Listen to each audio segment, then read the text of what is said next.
I hereby call you to the bar and do publish you barrister.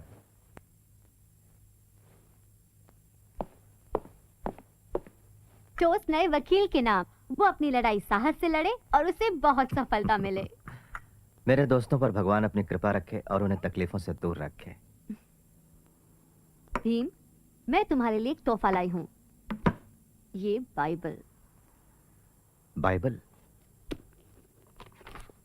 मैं Bible पर एक किताब लिखने वाला हूँ और उसे तुम्हें समर्पित करूंगा। Well, thank you. अंबेडकर, तुमने सोचा होगा कि मैंने तुम्हें मुबारकबाद देने के लिए यहां बुलाया है। तुम्हें निराश करने के लिए मुझे अफसोस है, लेकिन तुम्हें इसे दोबारा लिखना होगा। तुम्हारे निष्कर्षों से हमारा कोई विरोध नहीं है, मगर मेरे ख्याल से वो गलत है। एग्जामिनर्स का भी यही मानना है। फिर भी हम किसी को अपने विचार बदलने के लिए नहीं कहेंगे, महज इसलिए कि हम चाहते हैं। इसलिए तुम अपने निष्कर्षों को वैसे का वैसा ही रखो अंबेडकर। सिर्फ अपने तेवर थोड़े से बदल दो, मतलब कि अपनी भाषा। ये एक इकोनॉमिक्स थीसिस की बात है अंबेडकर, हुकूमत को नीचा दिखाने का जरिया नहीं।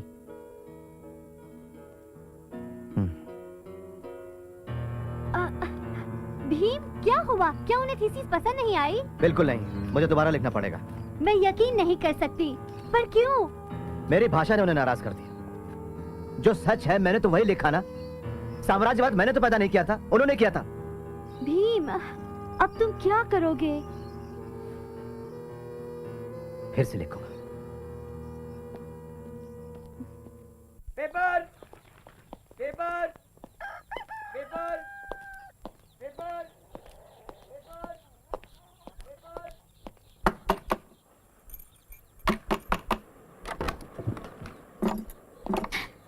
साहब, अचानक मैं लक्ष्मी बाई ने रुको तो, पहले मैं तुमसे तो मिल लूं। कैसी हो? रमा, कौन है? साहब। साहब,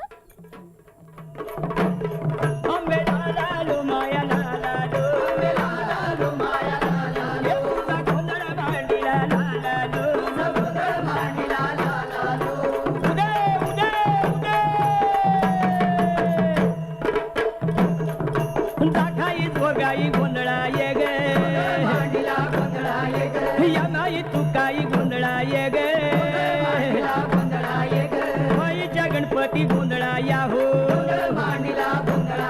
अनुरले सुरले गोंधळाया हो, यशवंत, ये पेन और कंपास बॉक्स तुम्हारे लिए। कल बाजार जाएंगे और नए कपड़े खरीदेंगे तुम्हारे लिए, तुम्हारी माँ और लक्ष्मी बहनी के लिए भी। ये है मेरी लॉ डिग्री। जानती हो उन्होंने क्या कहा?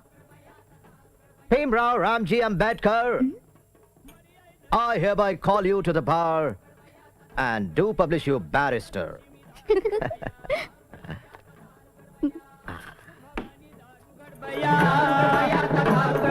सातारचे मंगळाई धारुगड बया, मर्याई दरियाई धारुगड बया, जगदंबा प्रसन्न झाली, भक्ती कवाडे उघडली। तुम लोग अपनी आंखें क्यों नहीं खोलते? मेरा दिल टुकड़े टुकड़े हो जाता है तुम्हारे इन उदास चेहरों को देखकर और तुम्हारी निराश आवाजों को सुनकर। तुम सिर्फ कराते आ रहे हो हजारों सालों से, पर तुम्हें शर्म नहीं आती अपनी मजबूरी को अपनी बदकिस्मती समझकर गले लगाने में? क्यों जी रहे हो? तुम्हें तो अपनी मां की कोख में ही मर जाना चाहिए था। जागो, जागो। तुम क्यों दुनिया के दुखों, गरीबी और गुलामी के बोझ को अपनी शोचनीय, तुच्छ, घृणित और नर्क जैसी जिंदगी से और अधिक भारी करते हो? तुम्हारा मर जाना ही बेहतर है। अगर तुम नई जिंदगी शुरू नहीं कर सकते या अपने अंदर नया जोश नहीं भर सकते, जागो। सच तो यह है कि इस देश के किसी भी नागरिक के बराबर, चाहे वो ऊंचा हो या नीचा, तुम्हें भी रोटी, कपड़ा और मकान पाने का जन्मसिद्ध अधिकार है। अगर तुम एक सम्मानजनक जिंदगी जीना चाहते हो तो तुम्हें अपनी मदद खुद करनी होगी, जो सबसे अच्छी मदद है। इंडियन नेशनल कांग्रेस की सभा में अध्यक्ष की कुर्सी पर बैठे हुए मौलाना मोहम्मद अली साहब ने किसी के सुझाव पर कहा कि अछूतों को हिंदू और मुसलमानों में बराबर बांट दिया जाए। उनकी हिम्मत कैसे हुई है कहने की? क्या हमें बर्दाश्त करेंगे? हमारे गुलामों जैसी लेनदेन होगी? हम कांग्रेस पर कैसे भरोसा कर सकते हैं? गांधी जो महान समाज सुधारक है उस वक्त जेल में थे और वो चुप रहे। क्या हमें ऐसे मसीहाओं की जरूरत है जो ज्यादा फिक्र करते हैं उन रूढ़िवादी मुसलमानों की जो मांग करते हैं खिलाफत की? नहीं, बिल्कुल नहीं। मेरा प्रस्ताव है कि हम अपनी मुश्किलें हल करने के लिए और अपनी शिकायतें सरकार के सामने रखने के लिए एक खास केंद्रीय संस्था की स्थापना करें, जिसका नाम होगा बहिष्कृत हितकारिणी सभा। अलग अलग धर्मों के बहुत से उदारतावादी मित्र हमारा साथ दे रहे हैं।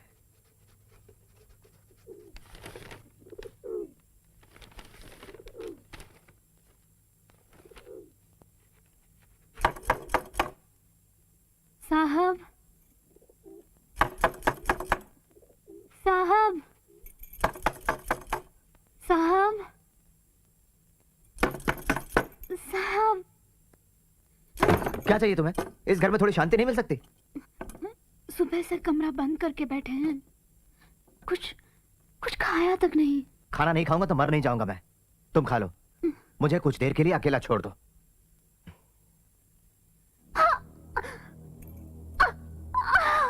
रामू, क्या हुआ? रामू, क्या बात है? क्या हुआ? प्रिय दत्तोबा, हमारे बेटे राजरत्न ने मेरे व्यस्त जीवन में खुशियां भर दी हैं। जब मैं इसे देखता हूं तो मुझे अपने पिताजी का प्यार और ममता याद आती है। मैं अपने आप को एक अच्छे वकील के रूप में स्थापित करने की पूरी कोशिश कर रहा हूं। फिर भी नीची जाति का होने से हर चीज मुश्किल हो जाती है। तब राजरत्न सब भुला देता है। भीमराव, भीमराव, राजरत्न बहुत बीमार है, आप जल्दी चलिए।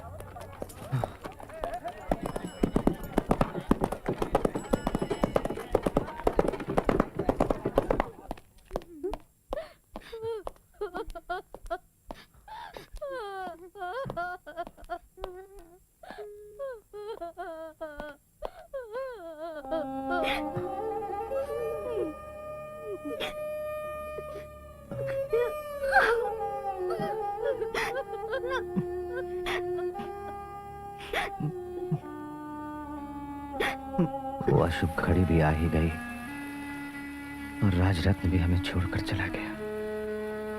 और अब जब हमने अपनी चौथी भोली भाली और हंसमुख संतान को दफन कर दिया है, हमारी जिंदगी का सारा स्वाद चला गया है। तुम्हें बताओ दत्तोबा, भाग्य इतना बेरहम क्यों होता है? राजरत्न को क्यों मरना पड़ा? क्यों?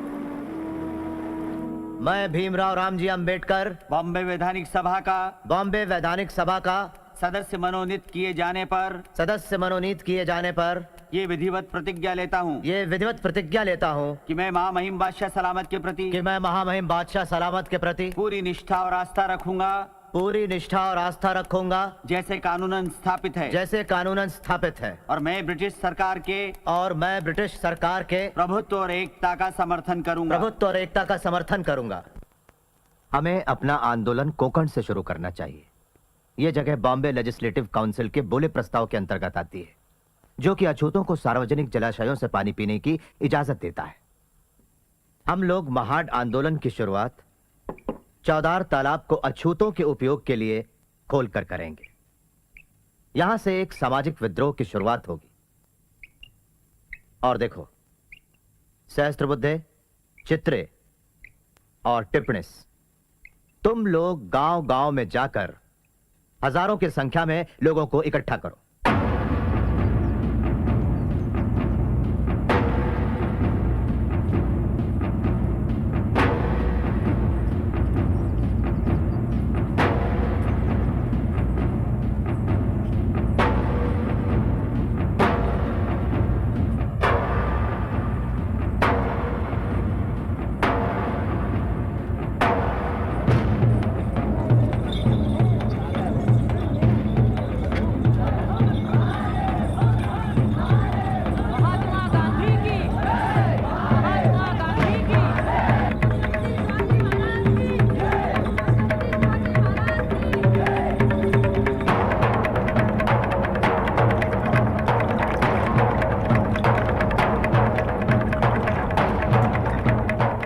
आखिर में उन्होंने कॉन्फ्रेंस के लिए एक तमाशा थिएटर किराए पे लिया है और भारी संख्या में लोग महाड़ की तरफ कूच कर रहे हैं।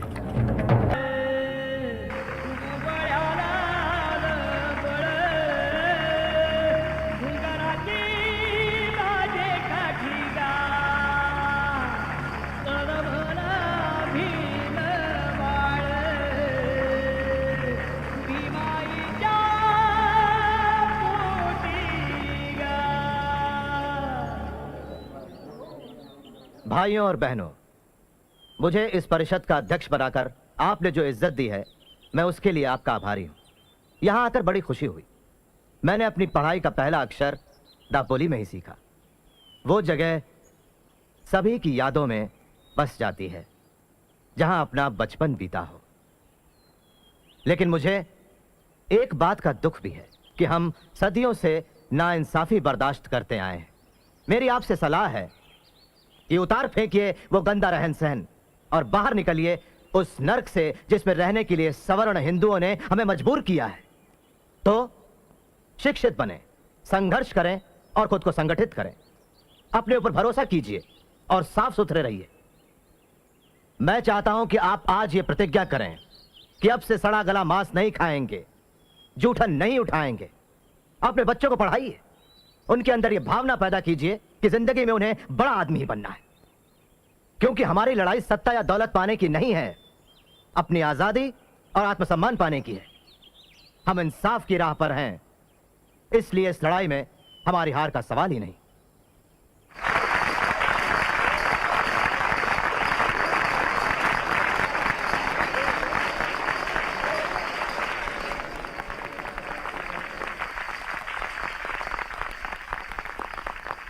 महाड के अछूतों को पीने का पानी बड़ी मुश्किल से मिलता है।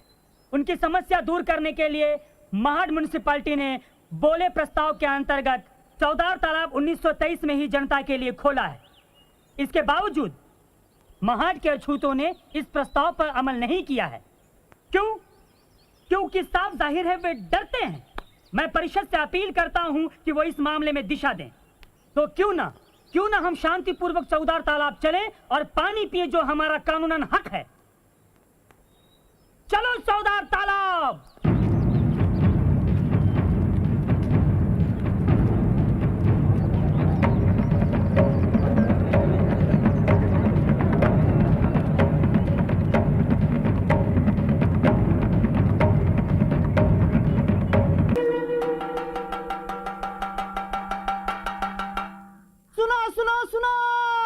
उन्होंने चौदार तालाब अपवित्र कर दिया।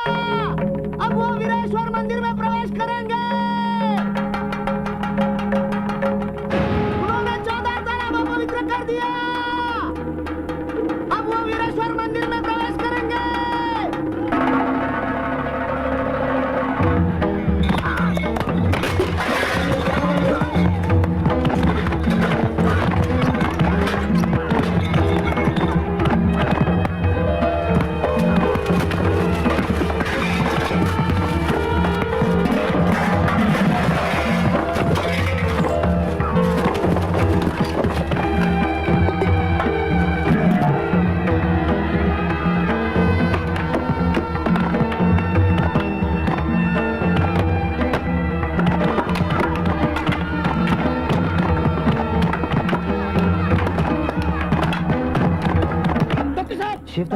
डॉक्टर साहब, दंगा हो गया। दंगा?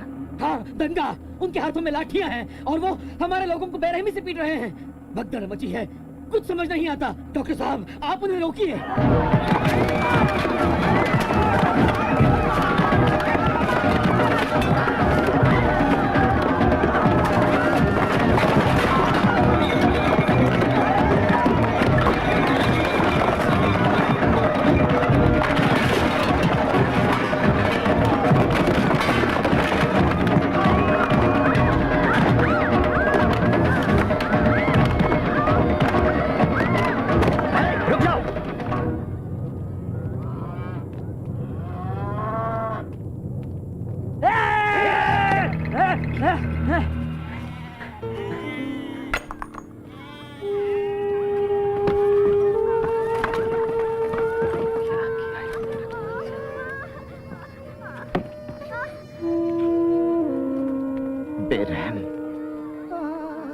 जानवर, कितने वहशी हैं ये लोग। डॉक्टर अंबेडकर, जी, क्या आप अपने लोगों को काबू में करेंगे? अपने लोगों को? हाँ। चित्रे, टिप्रिस, ये हमारे लोगों को रोकने को कह रहे हैं। ठीक है, मैं अपने लोगों को रोकता हूं, लेकिन आप बाकी लोगों को रोकिए। ठीक है। क्या अब आप मंदिर में घुसने की तैयारी में हैं? मंदिर? हमारी परिषद खत्म हो चुकी है, लोग शांति से चले गए हैं। हम हमेशा कानून का पालन करते हैं, और याद रखिए तालाब कानूनन सबके लिए खुला है। आप हमें आज्ञा दीजिए, हम उनका सिर फोड़ देंगे। शांत रहिए, शांत रहिए। मेरी विनती है कि शांति और सद्भाव बनाए रखें। हम कानून का पालन करते हुए यहाँ तक पहुंचे। कानून अपने हाथ में ना लें। हम और ज्यादा खून खराबा और बर्बादी नहीं होने देना चाहते। शांति से अपने गांव लौट जाएं, मेरी यही विनती है। जाइए।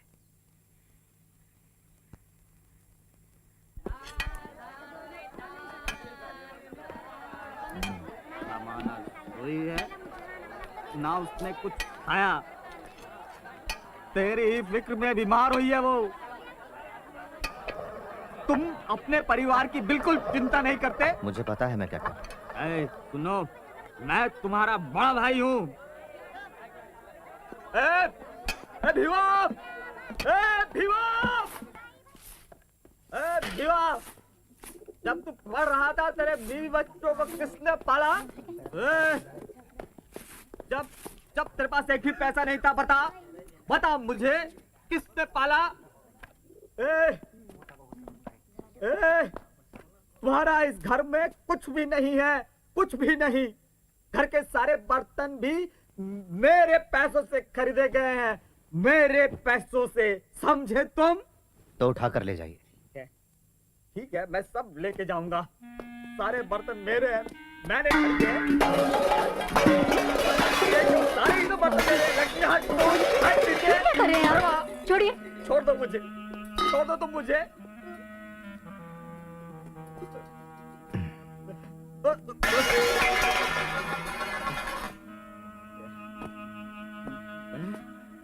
मैं कभी इस घर में अपने पैर नहीं रखूंगा, कभी नहीं रखूंगा, समझे?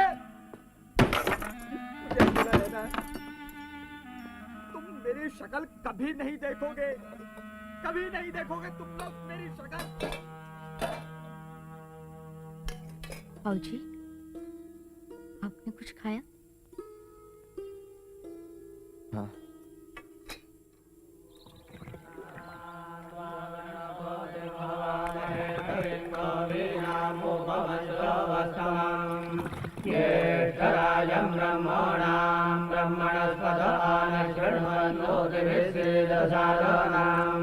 ओम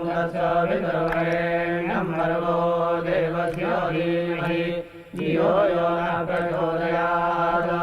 ओम गन्धद्वारान् राधर्षान् यज्ञपुष्पान् गरीषीन् ईश्वरीं सर्वभूतानां। प्यारे पाठकों, मूक नायक को बंद करना पड़ा।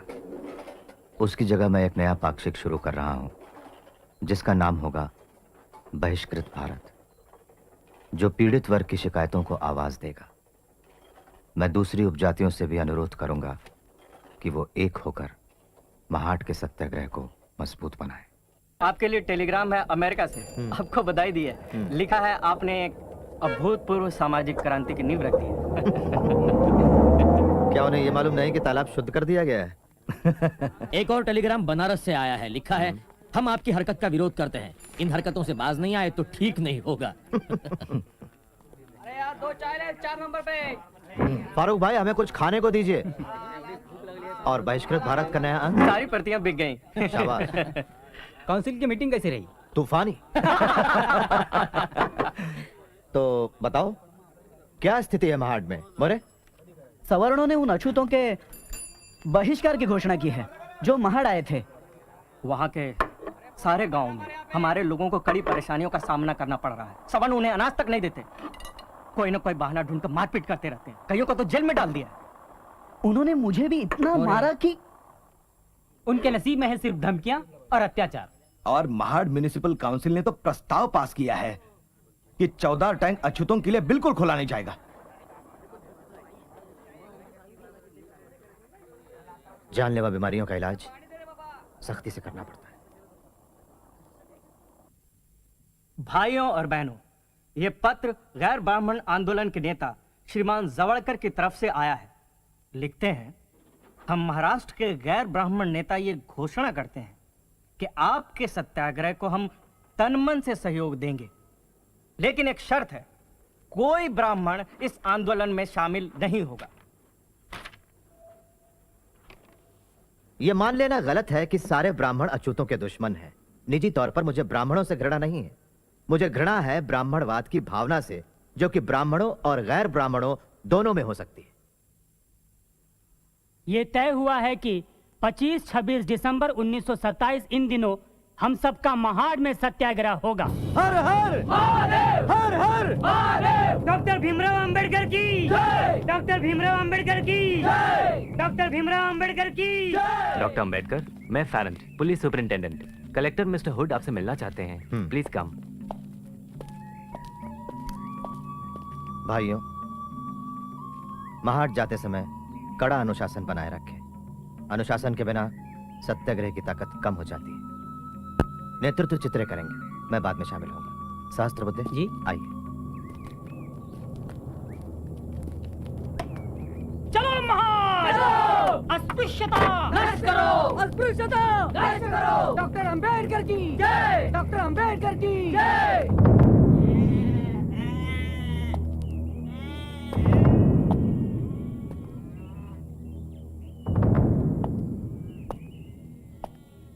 नजर रखना कि कोई टैंक के नजदीक आने ना पाए, ठीक है?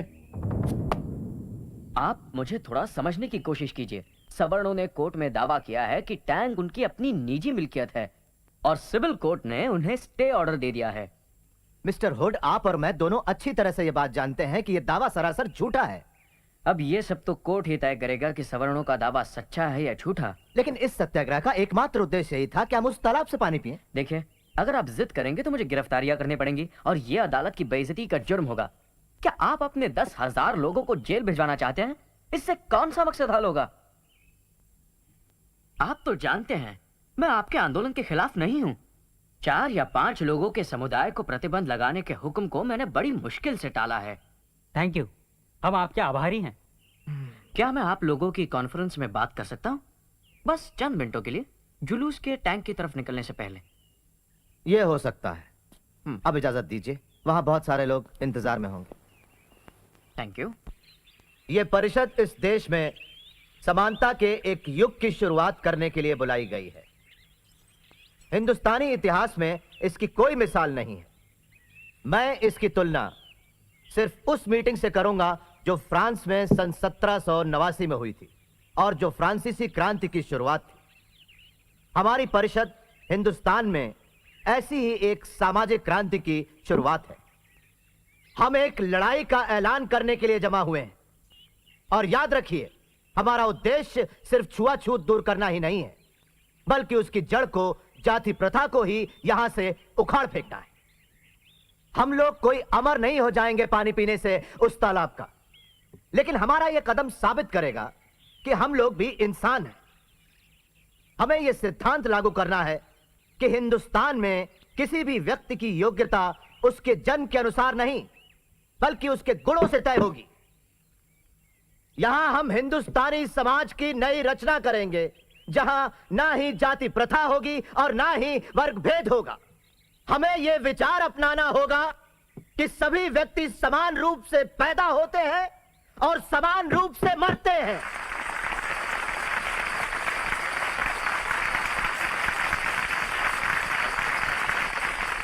चलो नष्ट करें असमानता से भरे हुए पौराणिक हिंदू धर्म ग्रंथों की सत्ता को।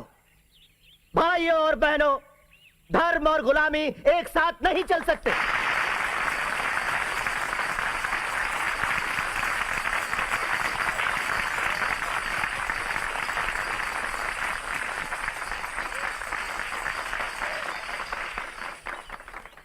भाइयों और बहनों, वैसे तो जन्म से मैं ब्राह्मण हूं, लेकिन मनुस्मृति के सिद्धांतों का स्पष्ट निंदक हूं। वो प्रतीक धर्म का नहीं बल्कि भेदभाव, क्रूरता और अन्याय का प्रतीक है। मेरा तो प्रस्ताव है कि पीढ़ी दर पीढ़ी चले आ रहे दुखों की इस जड़ का, मनुस्मृति का खुले आम दहन किया जाए।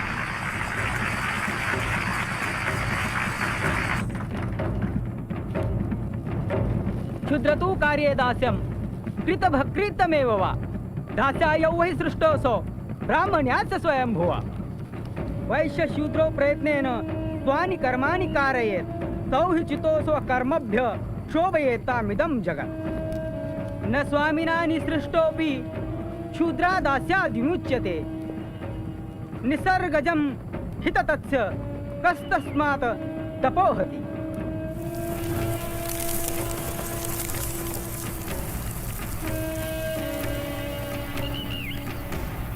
प्रिय भावराव, कांग्रेस ने साइमन कमीशन का बहिष्कार किया है और मोहम्मद अली जिन्ना ने भी। लेकिन अपने खिलाफ तमाम गुस्से और आग के बावजूद भी मैं कमीशन को मिलने जाऊंगा। इस मुश्किल घड़ी में मुझे बड़ा राम भाव की याद आ रही है। वो अगर जिंदा होते तो उन्होंने मुझे पूरा सहयोग दिया होता। लॉ कॉलेज में पढ़ाने के बाद आज मैं पूना जा रहा हूँ। वहां कल मेरी साइमन कमीशन के साथ मीटिंग है। साहब, अपना ख्याल रखना। मड़के बुआ कह रहे थे आपके दुश्मन कभी। रामू, तुम्हें अभी भी बुखार है, दवाइयाँ लेना मत भूलना। मैं अपना ध्यान रखूंगा। तो आप ये बात खास तौर पर चाहते हैं कि अछूतों को सरकारी नौकरियां मिलें? जी, निश्चित रूप से। क्यों ऐसा चाहते हैं आप? कानून के अमल के मामले में हमारा अनुभव बहुत ही बुरा है। अधिकतर मामलों में कानून का उपयोग पिछड़ी जाति के लोगों के विरुद्ध हुआ है। मैं मानता हूं कि आप अछूतों की बेहतरी के लिए हमेशा कोशिश में रहे हैं, लेकिन क्या सवर्ण आपकी इस काम में मदद करते हैं?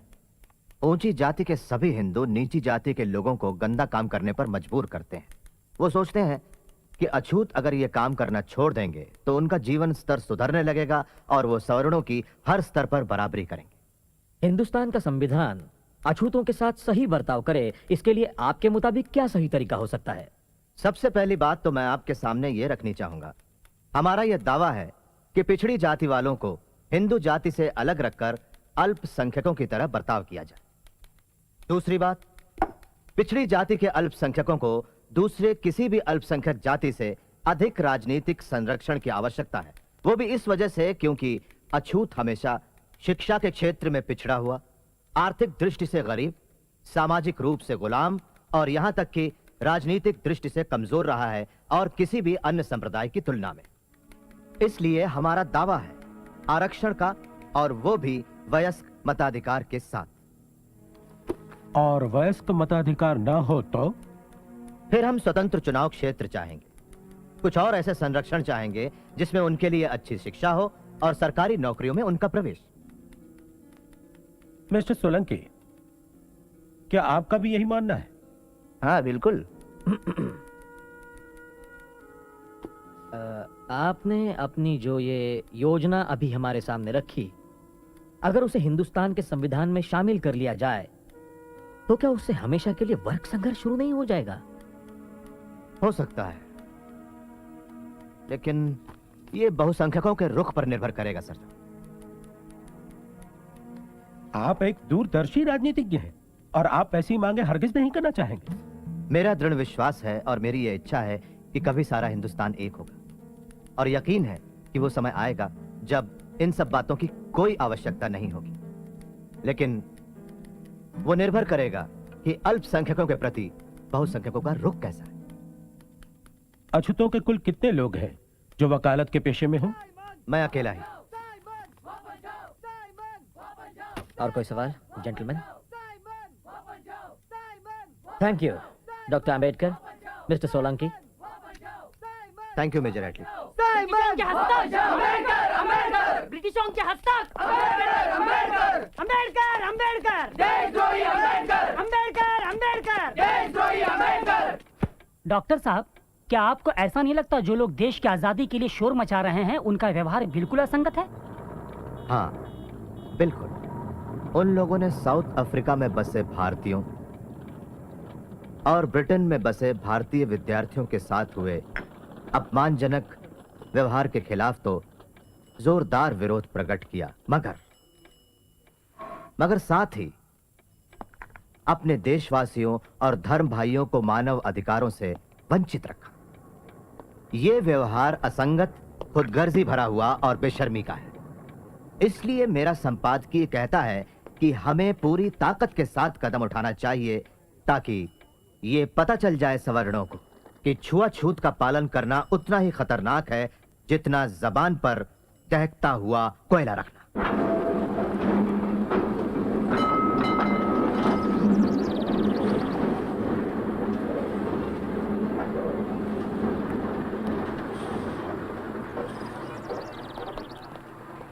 सभी अछूत नासिक के कालाराम मंदिर में प्रवेश करने की कोशिश करेंगे और अगर किसी ने रोका तो हम सत्याग्रह करेंगे। नाइक, अछूतों के लिए राजनीतिक अधिकार पाना अधिक महत्व रखता है, ना कि मंदिर में प्रवेश करना। हम चाहते हैं आप आंदोलन के नेता बने, बाकी सारी जिम्मेवारी हम उठा लेंगे। ठीक है भावराव, तो सत्याग्रह के संबंध में एक नोटिस कालाराम मंदिर के ट्रस्टीज को भेज दीजिए। ओम गणानान्त्वा गणपतिं हवामहे कविं कवीनामुपवेश्रवस्तमम् ज्येष्ठराजं ब्रह्मणां ब्रह्मणस्पत आनशृण्वन्नोतिभिश्रीरसादनो स्वाहा। हम समाचार पत्र द्वारा अस्पृश्यों को उत्तर दे रहे हैं। मैं पढ़कर सुनाता हूँ। सेवा में श्री नारायण गाडगीळ, संपादक कोहिनूर। श्री कालाराम मंदिर पंचवटी के न्यासी मंदिर के मालिक नहीं हैं। उन्हें मंदिर की परंपरा में हस्तक्षेप करने का कोई अधिकार नहीं। मंदिर की स्थापना से ही हमारे पूर्वज यहाँ के पुजारी नियुक्त किए गए थे और हम इस परंपरा का प्रामाणिकता से पालन कर रहे हैं। हम पुजारी इस मंदिर की सर्वोच्च शक्ति है। अगर न्यासियों ने अपने अधिकारों का उपयोग मंदिर की पवित्रता भंग कर अस्पृश्यों को मंदिर में प्रवेश दिलाने के लिए किया तो हम तीव्र विरोध करेंगे।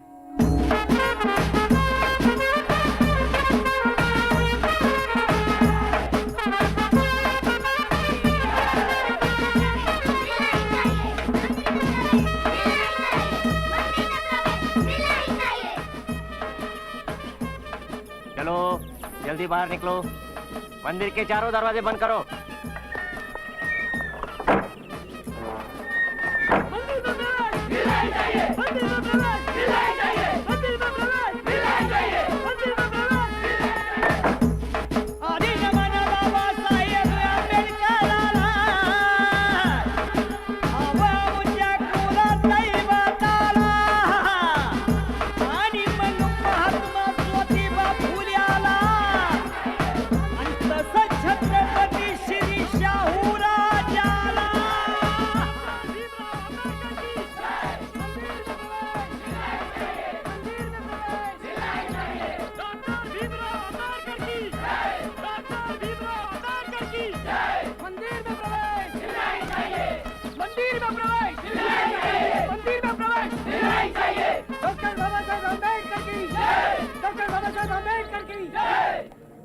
डिस्ट्रिक्ट मैजिस्ट्रेट के आदेश से मंदिर के चारों दरवाजे बंद कर दिए गए हैं।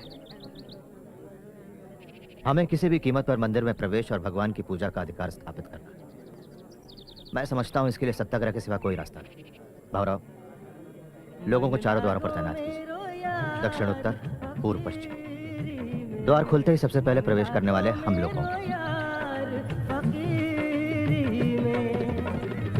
जो सुख पायो राम भजन में, जो सुख पायो राम भजन में, सो सुख नाही अमीरी में। मन लागो मेरो यार फकीरी में, मन लागो मेरो यार फकीरी में।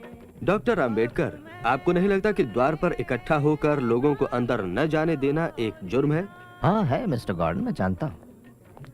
अगर मैं इंडियन पिनल कोड की धारा 144 लागू कर दूं तो आपके सिर्फ 4 लोग ही रह पाएंगे।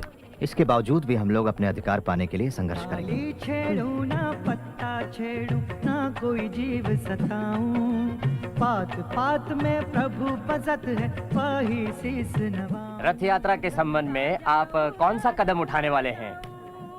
हम अछूत भगवान का रथ खींचने वाले लोगों में शामिल हो जाएंगे और रथ में रखी हुई मूर्ति की पूजा करेंगे। यही तो परंपरा रही है। सवर्ण हिंदू मंदिर के मुख्य द्वार तक रथ खींच कर लाएंगे।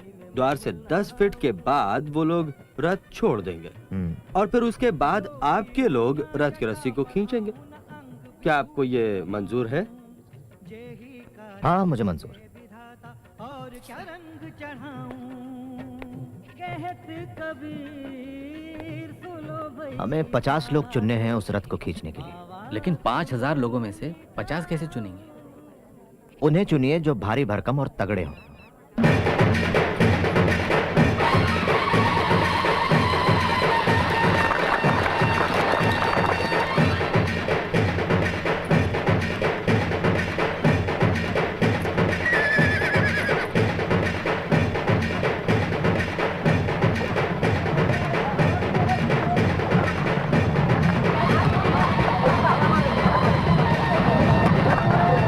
के साथ भागे जा रहे हैं। जाओ, रोको उन्हें।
संभालो इन्हें।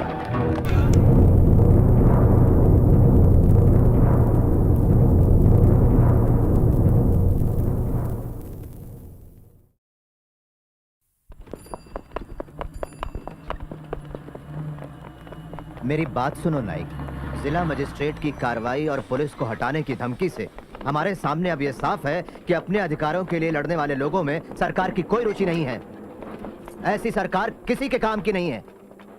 मैं नासिक के मजिस्ट्रेट के निष्कर्षों से सहमत नहीं। इस मामले में अपना बयान मैं सरकार को पहले ही लिखकर भेज चुका हूँ, जो कि सही है। डॉक्टर साहब, कहिए। वायसराय साहब ने भेजा है। धन्यवाद।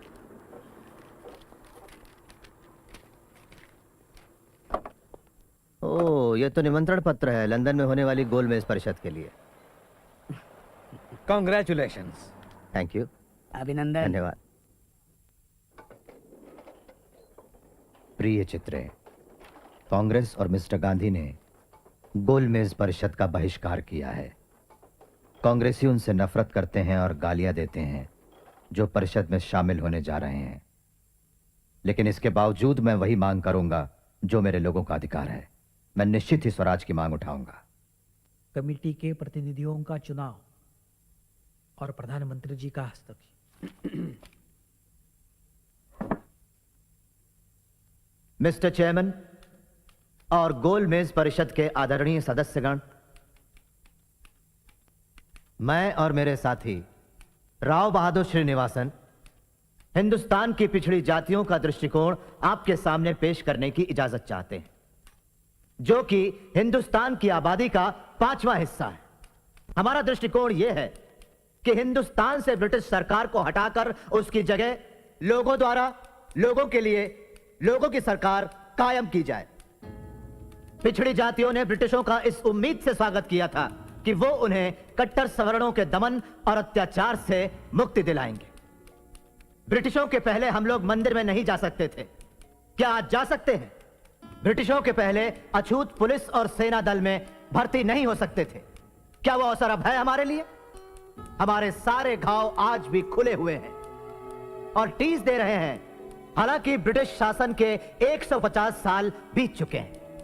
हिंदू उन पर हक जमाते हैं उनको उनके अधिकारों से वंचित करने के लिए, और मुसलमान उनके अलग अस्तित्व को इसलिए मान्यता नहीं देते क्योंकि उनको डर है शायद कि एक प्रतिद्वंद्वी को शामिल करने से उनके अधिकार कम हो जाएंगे। सरकार द्वारा दबाए, हिंदुओं द्वारा सताए और मुसलमानों द्वारा उपेक्षित हमारा पीड़ित वर्ग बिल्कुल ऐसी निस्सहाय एवं दयनीय स्थिति में है जिसकी इस दुनिया में और कोई मिसाल नहीं। इसलिए हमारा मानना है कि पिछड़ी जातियों की समस्याएं तब तक नहीं सुलझ सकती जब तक कि राजनीतिक सत्ता उनके हाथों में नहीं आती।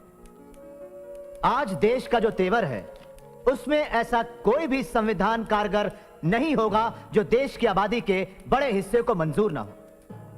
वो वक्त जब फैसला ब्रिटिश करते थे और हिंदुस्तान मंजूर करता था बीत चुका है, कभी न लौटने की।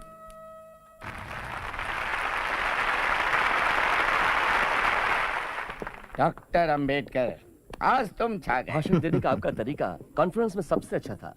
मैंने तो वही कहा जो सच्चाई है। बेटे, मुझे तुम पर बहुत नाज है।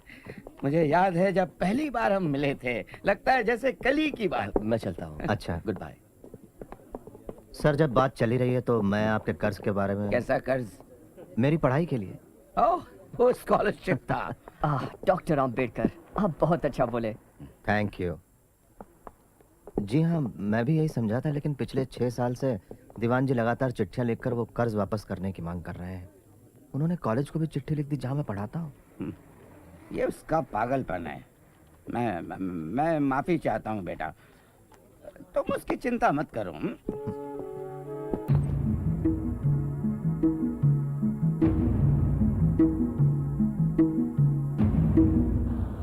थैंक यू मुझसे बात करने का। My pleasure. डॉक्टर अंबेडकर, मैं आपके आंदोलन को काफी समय से देखती आ रही हूँ, लेकिन एक बात मेरी समझ में नहीं आई। आप हमेशा से कांग्रेस के विरोधी रहे हैं। कांग्रेस ने गोलमेज सभा का बहिष्कार किया, लेकिन आप उसमें शामिल हुए। फिर भी हाल ही में आपने बचाव किया उन 47 कांग्रेसी सत्याग्रहियों का जो चिरनेर फायरिंग केस में शामिल थे। क्या ये अंतर्विरोधी नहीं? मिस रोजा एप्स्टाइन। हाँ, मिस एप्स्टाइन, मेरी स्थिति बिल्कुल अंतर्विरोधी नहीं है। मैंने कुछ सिद्धांतों की वजह से ये केस हाथ में लिया। मैं कांग्रेस से सहमत नहीं हूँ, लेकिन मैं ये मानता हूँ कि हर नागरिक को आंदोलन करने का अधिकार है। लोगों के अधिकार और स्वतंत्रता सरकार के टिकने से कहीं ज्यादा महत्वपूर्ण होते हैं। लेकिन खुद गांधी जी ने बुलावा क्यों भेजा? जाहिर है भेड़ों जैसे हमारे झुंड को अपने साथ शामिल करना होगा। उनके असर से बचे रहना। वो भगवान नहीं है। हम अपनी बात पर कायम रहेंगे।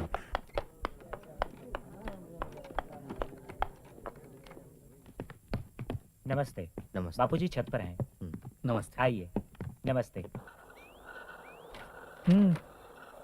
कहाँ तक सीखा चरखा चलाना मेरा बहन? मैं कोशिश कर रही हूँ बापू। गुड। तुम बिल्कुल सही काट रही हो।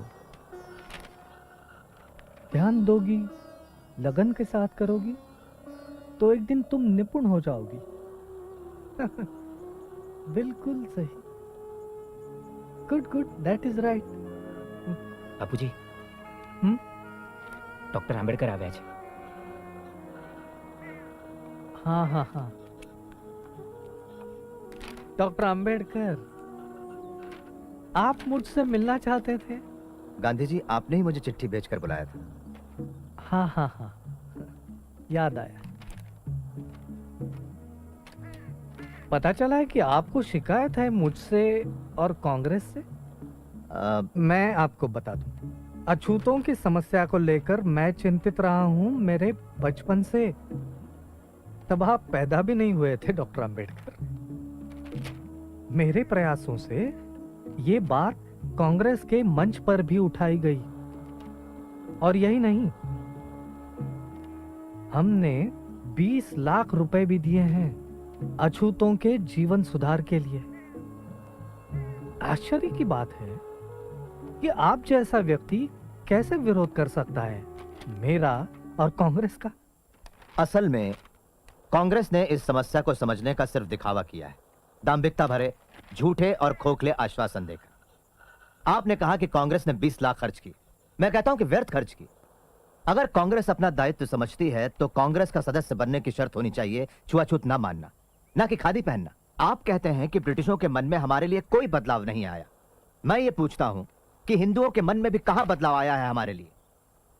जब तक वो अड़ियल बने रहेंगे तब तक हम विश्वास नहीं करेंगे हिंदुओं पर, कांग्रेस पर या किसी महात्मा पर। इतिहास साक्षी है कि महात्मा हवा के झोंके जैसे होते हैं, जो धूल तो उड़ाते हैं लेकिन ठोस कुछ नहीं करते।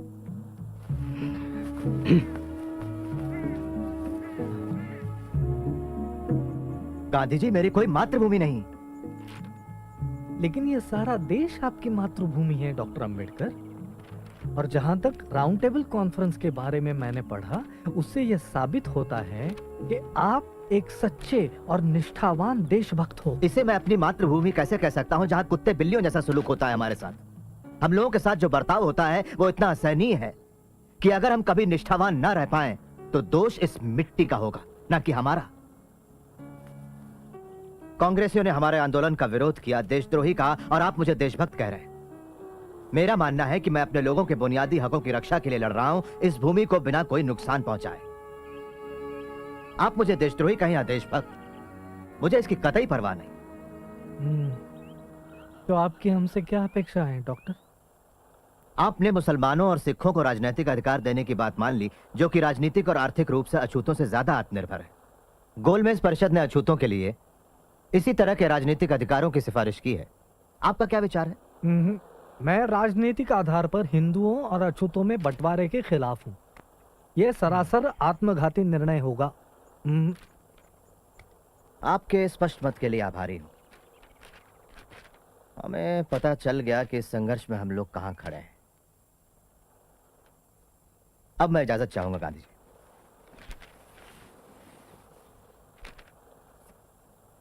इतना असंयम? महादेव भाई। जी बाबू। उन्होंने ऐसा क्यों कहा कि उनकी कोई मातृभूमि नहीं? शायद महार होने के नाते ऐसा सोचते हो। डॉक्टर अंबेडकर क्या महार हैं? सारी दुनिया जानती है बापू। सारी दुनिया जानती होगी पर मैं नहीं। मुझे किसी ने क्यों नहीं बताया उनके बारे में?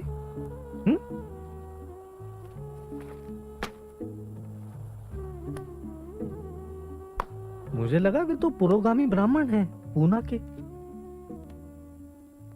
मिस्टर गांधी आज गोलमेज परिषद में हिस्सा लेने के लिए लंदन रवाना हो गए। उन्होंने पत्रकारों से कहा कि इस परिषद के सदस्य ब्रिटिश सरकार के चुने हुए हैं, ना कि हिंदुस्तानी जनता के। मिस्टर गांधी के प्रतिनिधि बनने से हमारे दावे में कोई खास फर्क नहीं पड़ता। हमारी पहली जरूरत है पिछड़ी जातियों को राजनीतिक सत्ता से लैस करना, वही एक रास्ता है। लेकिन डॉक्टर अंबेडकर, आपको नहीं लगता कि शिक्षा से दलितों की स्थिति में सुधार होगा? लगता है अब गांधी जी से मिलकर आए हैं। हम लोगों में से सबसे ज्यादा शिक्षित मैं हूँ, फिर भी समाज मेरे साथ अछूतों जैसा ही बर्ताव करता है। आप क्या मांगे रखने वाले हैं? हम स्पष्ट विभाजन चाहते हैं हमारे और सवर्णों के बीच। आप ये सब कैसे करना चाहेंगे? हिंदुस्तान के भावी संविधान में पिछड़ी जातियों को ऐसा मूल अधिकार दिया जाए जिसके तहत छुआछूत कानूनन जुर्म हो और दोषी सजा का हकदार हो। लेकिन डॉक्टर अंबेडकर, मिस्टर गांधी ने कहा है कि स्वतंत्र निर्वाचन क्षेत्रों का परिणाम गंभीर होगा और जो अछूत हैं वो फिर भी अछूत ही रह जाएंगे। उन्हें कहने दीजिए। आप 2000 साल से बह रही धारा को रोककर उसे विरुद्ध दिशा में नहीं बहा सकते। दमन करने वाले कभी मसीहा नहीं बन सकते। हम राजनीतिक सत्ता चाहते हैं, न कि सिर्फ खूबसूरत शब्द, अच्छे इरादे या दान। एक और सवाल doctor Ambedkar please. Mister chairman, मैं जानता हूं प्रतिनिधियों के दिमाग में क्या है। अल्पसंख्यक वर्गों के उचित प्रतिनिधित्व का प्रश्न। हम राजी हैं मुसलमानों और सिखों को विशेष स्थान देकर समझौता करने के लिए। अर्थात इसके कुछ ठोस ऐतिहासिक कारण भी हैं। लेकिन जहां तक अछूतों का सवाल है, मैं और कांग्रेस दोनों विरुद्ध हैं उन्हें खास प्रतिनिधित्व देने के मामले में। अछूत हिंदू धर्म का ही एक हिस्सा है और उन्हें इससे अलग नहीं किया जा सकता। धन्यवाद। हमारे खिलाफ लड़ाई का बिगुल बच गया। भीम, क्या हुआ? उन्होंने अल्पसंख्यक कमेटी को स्थगित कर दिया है। मैंने सुना है कि वो मुसलमानों के साथ एक सौदा करने वाले हैं। सौदा किस तरह का? कांग्रेस मुसलमानों की 14 मांगे मान लेगी अगर मुसलमान हमारा विरोध करें तो।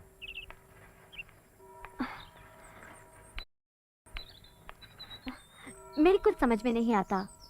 तुम्हें जरूर कोई गलत फहमी हुई है। वो इतने बड़े संत माने जाते हैं, वो तुम्हारे साथ नाइंसाफी नहीं करेंगे। संत? वो एक मंझे हुए राजनेता है फैनी। कोई रास्ता नहीं बचता तो मिस्टर गांधी फिर षड्यंत्र करते हैं।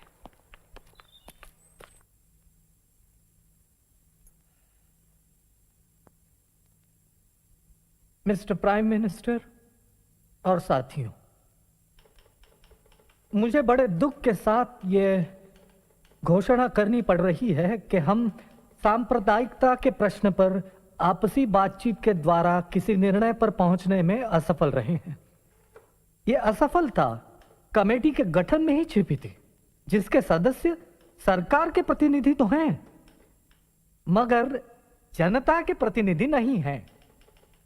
जहां तक कांग्रेस का सवाल है, वो सारे हिंदुस्तान का प्रतिनिधित्व करती है, जिसमें अछूत भी शामिल है। और मिस्टर चेयरमैन सर, मुझे इस बात में जरा सा भी शक नहीं है कि अपने समुदाय का पूरी तरह से प्रतिनिधित्व मैं करता हूं, पर महात्मा जी का दावा है कि कांग्रेस मुझसे ज्यादा अछूतों का प्रतिनिधित्व करती है।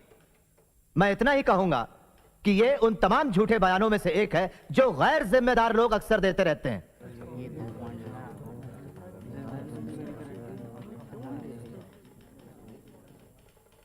ऐसे टेलीग्राम पिछड़ी जातियों के लोग मेरे पास देश के कोने कोने से भेज रहे हैं।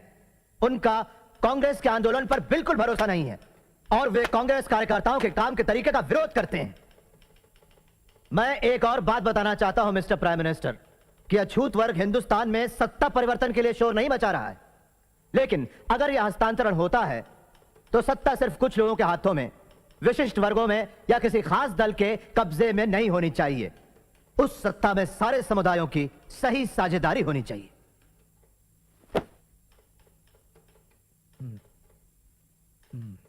मुझे पूरा विश्वास है कि छुआछूत अब बिल्कुल खत्म होने वाली है और स्वतंत्र निर्वाचन क्षेत्र देने से यह कलंक बना रहेगा।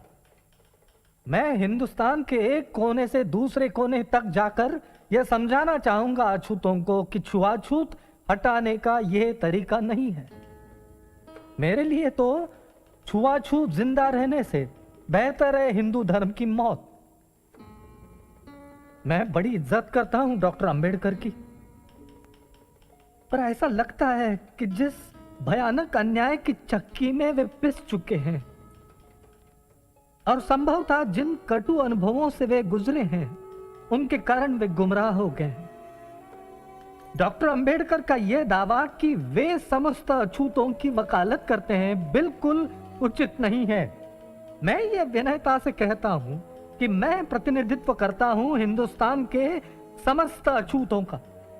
अछूतों के राजनीतिक अधिकारों की जो लोग बातें करते हैं, अपने हिंदुस्तान को कतई नहीं जानते। प्राणों की बाजी लगाकर इस तरह के राजनीतिक बंटवारे का मैं विरोध करूंगा।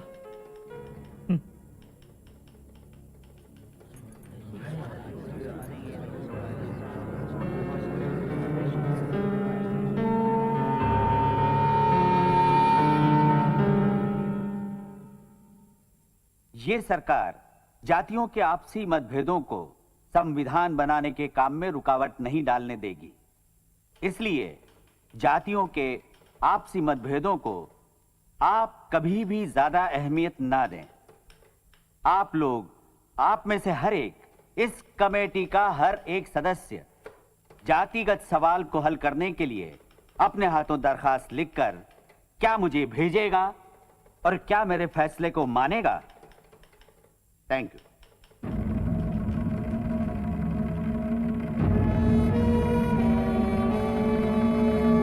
पंत प्रधान मिस्टर मैकडोनल्ड ने पिछड़ी जातियों को स्वतंत्र निर्वाचन क्षेत्र देने की घोषणा की है।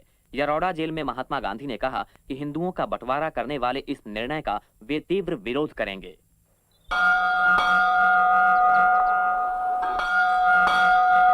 इसलिए हमने यह हमारा दायित्व समझा कि अल्पसंख्यकों के अधिकारों की रक्षा करने के लिए उन्हें उचित अनुपात में विधानमंडल का प्रतिनिधित्व दिया जाए।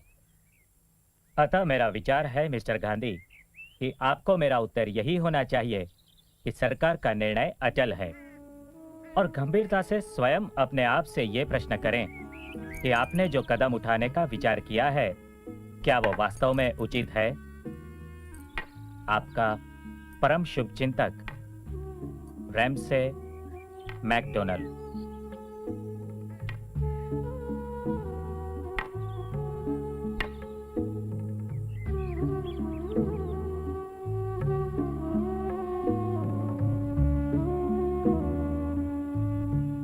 मैकडोनल्ड के अलग चुनाव क्षेत्र की बात गांधी जी ने तो कभी मानी नहीं। लेकिन मुसलमान, सिख और ईसाइयों को तो अलग चुनाव क्षेत्र दिए गए हैं। वो उसका विरोध क्यों नहीं करते? सिर्फ हमें ही परे रखने की कोशिश क्यों कर रहे हैं वो? महात्मा जी के तरीकों की गहराई को समझना हम सामान्य जनों के बस में कहा। लेकिन महात्मा भी कोई अमर व्यक्ति नहीं है, ना ही कांग्रेस। महात्मा जी का विरोध करने के बजाय आप ये क्यों नहीं मान लेते कि वो छुआछूत दूर करने की बात को गंभीरता से ले रहे हैं? बहुत सारे महात्मा हिंदुस्तान में आए जिनका उद्देश्य छुआछूत दूर करना तो था, लेकिन कोई भी सफल नहीं हुआ। महात्मा आए और महात्मा चले गए, लेकिन अछूत फिर भी अछूत ही रह गए। अंबेडकर, अंबेडकर, अंबेडकर, अंबेडकर, बापूजी को बचाओ, महात्मा गांधी जिंदाबाद, महात्मा गांधी जिंदाबाद, डॉक्टर अंबेडकर, बापूजी को बचाओ, डॉक्टर अंबेडकर, बापूजी को बचाओ, अंबेडकर। आप लोग मुझे शांति से रहने क्यों नहीं देते? बहुत काम करना है मुझे। वहाँ गांधी जी खतरे में है और ये यहाँ शांति से जीना चाहते हैं। आप जाकर क्यों नहीं मिलते महात्मा जी से पूना में? आखिर क्यों? मैं जो चाहता हूँ मैंने बता दिया। मुझे काम करने दीजिए। कल सुबह मुझे कोर्ट जाना है एक केस के लिए। क्या पैसा कमाना तुम्हारे लिए गांधी जी की जिंदगी से ज्यादा जरूरी है? मैडम पेरीन और मिस्टर ठक्कर, आप नहीं जानते आप क्या कर रहे हैं। आपके नेताओं को रोजी रोटी की कोई चिंता नहीं होती होगी। अगर मैं काम नहीं करूं तो खाओ क्या, मेरा परिवार भूखों मरेगा। मुझे अकेला छोड़ दीजिए। डॉक्टर अंबेडकर, दुनिया भर से हमें तार मिल रहे हैं जिनमें गांधी जी की जिंदगी बचाने की प्रार्थना की गई है। महात्मा जी को बचाना ही चाहिए, लेकिन हमारे हकों के सामने आप गांधी जी की जिंदगी का प्रश्न आखिर क्यों खड़ा कर रहे हैं? आप चाहे तो मुझे फांसी दे दीजिए, लेकिन अपने लोगों के हकों की बलि नहीं चढ़ाऊंगा सिर्फ गांधी जी की जिंदगी बचाने के लिए। आप गांधी जी से विनती करें कि वो अपना उपोषण एक हफ्ता विलंबित करें और फिर हल ढूंढिए इस समस्या का। गांधी जी के पास लोगों से बात मनवा लेने के अपने तरीके हैं। हमें भी अपनी इच्छा शक्ति दिखानी होगी। उपवास शुरू करके उन्होंने तो हमें खलनायक ही बना दिया। कौन है? बहनी, आपको तो बुखार था, आपको नहीं आना चाहिए था। उन्होंने अपना खाना बिना छुए ही भेज दिया। मुझे पता है वो बीमार थे इंग्लैंड में। बैठो। क्यों अपने आप को मारने पर तुली हुई हो? और भी बहुत सी परेशानियां हैं मुझे। खाएंगे नहीं? रमा, करीब 12 बजने को है। उपवास अब शुरू होगा।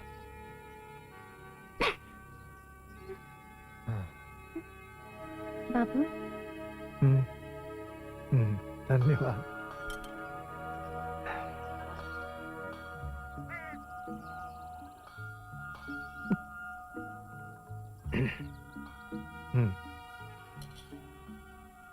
वल्लभ भाई,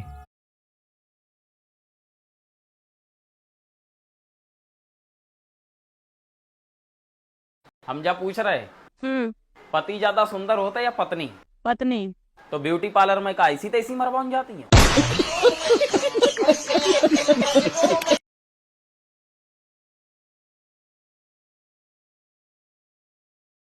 जाग गया तो समझो कि ये 15% यहाँ से भाग गया। मूर्तियां ने तोड़ो सो खुदरितों के घर फोड़ो सो आतंक मचाया से अब सहन न करेगी यारो भीम आर्मी, अब जुल्म न सहेगी यारो भीम आर्मी। हम भड़केंगे उन पे जो गलत नियत रखते हैं हमारी बहनों की तरफ, हम भड़केंगे उन पे जो हमारे भाई।